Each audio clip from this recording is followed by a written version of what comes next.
Bonjour Emmanuel Ardillon. Bonjour Alain. Aujourd'hui, un millefeuille limousin avec de l'agneau du Limousin et des pommes golden AOP du Limousin également. Qu'est-ce que l'on peut s'attendre à voir dans cette recette? Pour cette recette, on va commencer par préparer le pesto à base de menthe, d'amandes et de parmesan et d'huile d'olive.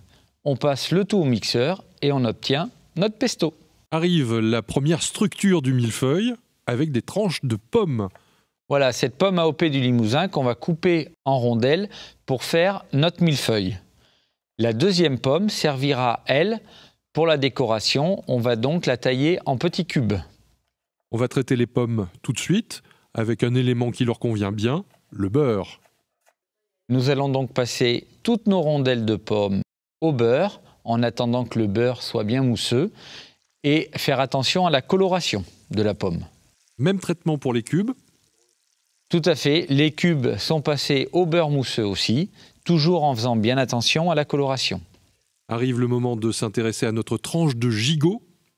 Notre tranche de gigot, nous allons justement la découper en rond aussi, pour épouser à peu près la forme des rondelles de pommes.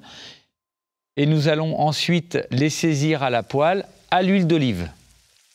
Rassurez-moi Emmanuel, rien ne se perd en cuisine. Les petits morceaux qui sont autour de nos jolis ronds de gigot, on va les utiliser pour autre chose. Effectivement Alain, rien ne se perd, tout se transforme. On s'en servira pour une autre recette. On garde une viande bien rosée, juteuse à l'intérieur. Et maintenant, la fabrication, l'assemblage du millefeuille. On commence par la viande. Voilà, pour le montage du millefeuille, on va commencer en intercalant une tranche de viande, une tranche de pomme sur 3 niveaux. Ensuite, on rajoute nos dés de pommes et en dernier, le pesto. Merci Emmanuel Ardillon. De rien Alain et surtout une bonne dégustation.